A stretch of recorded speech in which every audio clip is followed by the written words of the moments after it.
And apparently the government of China is going to let China, or somebody in China, patent Gilead's drug after they told the world it didn't work through that clever little leak on the World Health Organization.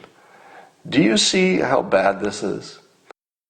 So here's my point, is that we have a plan in which the most important part of the plan, which is something we do here that makes the virus trend towards zero, is unstated. My claim is this, that my pattern recognition for bullshit is better than the layperson. In other words, I do claim expertise, but not on the topics I'm talking about.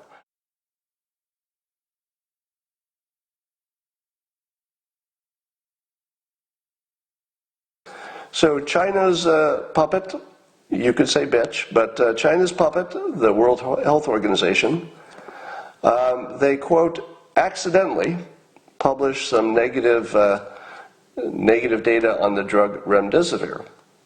So this was a while ago. This isn't brand new news, but not too long ago, World Health Organization accidentally, they say accidentally, published negative information on remdesivir. Now, of course, a lot of people saw it, and then the World Health Organization said, oops, we didn't mean to do that, and they took it down. So hold that in your head. Hold in your head that the World Health Organization, who is China's puppet, accidentally put negative information about remdesivir on a public website. At the same time, China was actively trying to steal Gilead is the maker of remdesivir, their intellectual property by trying to patent remdesivir in China. I'll bet you didn't think that was possible, right? If you don't follow intellectual property and patents and copyrights, you're saying to yourself, well, wait a minute, remdesivir is already patented, obviously, because it's a drug that Gilead has had for a long time, clearly patented. Well, China can do anything they want, because patent law is made by a government. And apparently the government of China is going to let China, or somebody in China, patent Gilead's drug after they told the world it didn't work through that clever little leak on the World Health Organization. Do you see how bad this is? Now, I can't automatically say this is all part of a large plot and that the leaked data was all part of the same scheme as stealing the intellectual property of the remdesivir.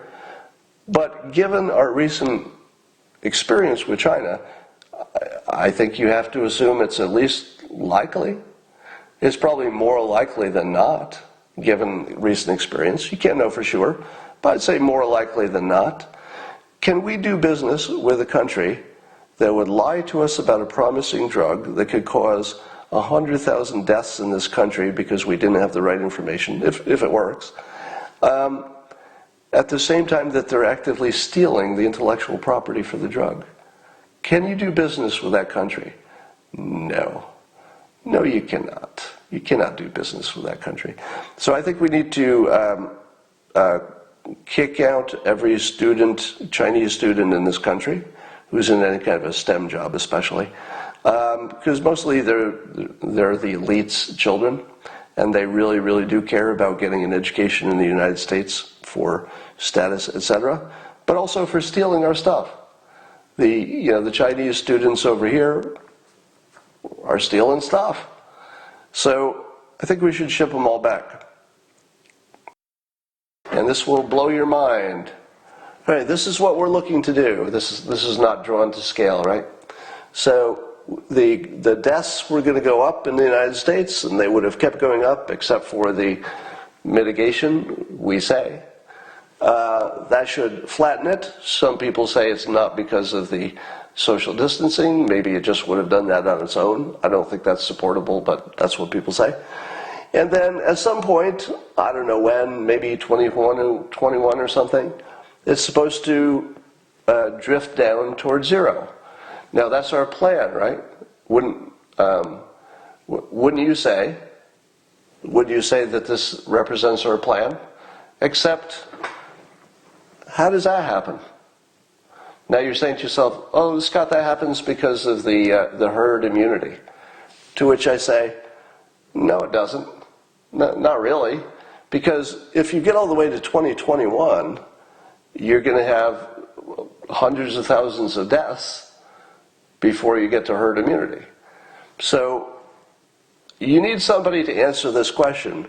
What exactly would make that go down? Because I've not heard anything in the plan that even proposes to do that. I've not heard somebody say herd immunity would do it, and there's even some question of whether it even this one even has herd immunity. I put the odds at 75% that there is such a thing. This is before we get a vaccination, and most people won't have it anyway. Therapeutics might be working, but which ones? So here's my point, is that we have a plan in which the most important part of the plan, which is something we do here that makes the virus trend towards zero, is unstated. Is it not? Now, people are saying, what about vaccines? What about therapeutics? And what about testing? And what about vaccinations? Those are all the right things to ask. Is that our plan? And the answer is, I don't think so.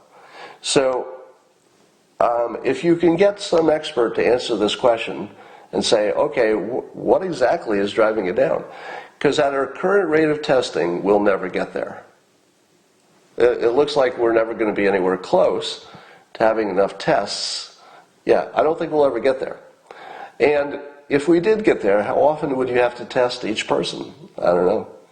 So, is the idea that we don't know exactly what will happen, but we think it's some combination of testing and herd immunity and social distancing, etc., therapeutics? My only point is that there is an assumption in weather patterns. Yeah, weather patterns too. But Dr. Fauci is assuming that there's going to be a second bump. So that tells you that it doesn't die in the summer. And if it doesn't die in the summer, it just comes back in the winter. No vaccine from your evil buddy Gates, says somebody. You get a block for that. Pum, pum, pum, pum. Would never submit to a test, somebody says. 40% get flu vaccine. How many will get COVID vaccine? Good question. All right, so I'll leave you with that thought. The thought is that we have a plan that things will go down, but I don't believe we have a plan that actually shows why it goes down. It's just sort of a hope, I think. All right. Somebody says mutations weaken it. Maybe. But I'd like to see that in the plan. So I'd like our press to ask that question. Now, don't assume that it can't happen, because I think the odds of it happening are very high. I think the odds of us getting on top of it are basically 100%. Just depends how long it takes. The only thing I'm adding is that I don't see a scenario where the cost in lives is not in the few hundred thousand. I guess that's all I'm adding to this. We don't have a plan that would keep the deaths under 100,000. We do have a plan that I think, even if the plan goes according to the way we want it to, I think the plan is to lose a few 100,000 people. I would like to correct a framing of something which snuck up on me. So, as you know, I like to crow about my successful predictions, especially when the experts have predicted otherwise. And you've heard all the examples, but just mentioning them quickly. When there was the Cuban sonic weapon story, and I said, nah, that's not true. And there was the masks don't work, and I said, nah, that's not true. And there was the video of the doctors that I just talked about, and I said, nah, it's all bullshit. And quite reasonably, and these are just a few examples of which there are many of them you already know. So you've seen quite a few examples in which I have taken the opposite side of experts. Have you not? So let's first establish that on many occasions you've seen me take the opposite side from experts and the consensus of experts. And you've seen that that's worked out extraordinarily well for me. The whiteboard's coming up. Somebody asked about that. It's worked out really well. And I've had weird success going against the experts and then being right. And it includes in my personal life too. Because in my personal life I found a solution for my incurable voice problem when my doctors couldn't. And I tracked down the one place in the world I could get it fixed. So I have a long track record from childhood on in which I have gone against experts, and it works out way more than half the time. Way more than half. Closer to 90%, I would guess. And I can't even think of any time it didn't work out, but I'll say 90% just because there must have been times it didn't. But here's the framing that I think everybody gets wrong, and that's completely my fault. Because I've never framed it correctly, so let me do that now. All right? Allow me to do that now. The framing that's incorrect is the one that I allowed to spontaneously pop up because of the poor way I talked about it. And that frame was that I'm against the experts. And that naturally makes you think, Scott, how much medical training do you have? None. How much legal training do you have? None. I know you majored in economics, but did you get a Nobel Prize like the person that you're criticizing? No, I did not. How about your technical expertise? Did you get that at MIT? No, I did not. So that's the wrong frame, and I let that happen. So that's all on me, right? So I'm taking full responsibility.